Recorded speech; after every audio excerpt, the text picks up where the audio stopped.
Hey guys, what's going on? So, tip number 5, okay? Coming in at hot. 5 already? We're at 5 already, boo. Jeez. So, tip number 5. And if you ever heard our story, you've heard us say this a dozen times. When Felicia and I got married, we never talked about money. I didn't know how much. Well, I knew she was making money because we met at the job. Because I had a job. We met at the job, so I knew she was making money. She knew I was making money. But we never spoke about financial habits. We never talked about credit.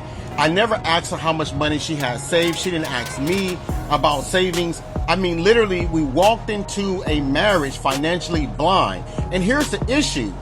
40% of marriages actually end in divorce. Actually, the number one cause of divorce is money, okay?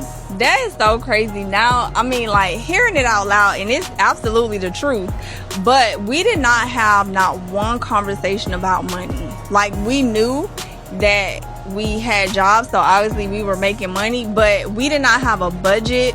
We didn't have a strategy. We didn't have, like, expectations of, like, who's gonna pay the bills. Like, I mean, for us, it was kind of easy to, like, combine everything. So from very early on, we had one bank account, because I guess neither one of us had no money saved. Like, we didn't have any assets. So nobody was fighting on this. Yeah, mine. like, we didn't have zero together. We didn't have separate assets, so it wasn't a thing for us to just kind of pull our money together.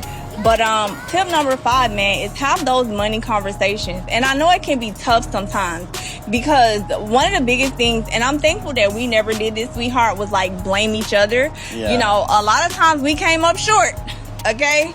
And it could have been my fault, and it could have been his fault, but we never blamed each other. Like, No. we just had to have the conversation to figure out how to fix it.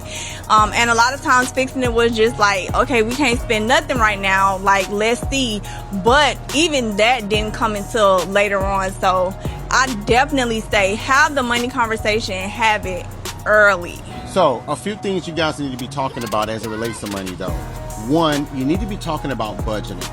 All right? Yes. And I would tell you, if I could change anything about our money, going back to when we first got married, it would have been paying ourselves first. Yes, for okay, sure. Because we did not do that. We would get paid, and my wife would pay all the bills. Yeah. Okay? Every single bill, and she was excited about it, right? So have the conversation about a budget. Most married couples, all right, look forward to buying property. Yeah. Now, maybe you own property prior to getting married, but most people kind of like to come together and buy a house together. Yeah. Make sure you have credit conversations. Yes. Ask one another about your financial goals, your dreams, right? Yes. And just make sure that there's some alignment there. And here's the other thing I will add too. You're going to get married. You need a team, okay? You need a team, and you need to have a financial professional as a part of your team. Just like businesses have, you know, accounting departments to make sure that all the money is properly accounted for. Yep. You need to have a financial partner, professional on your team. Yep. Okay? For sure. Matt, so one of the things that's really scary for people is having a budget. But let me just say that a budget should not be scary, right? A budget should just be a way to tell your money where to go.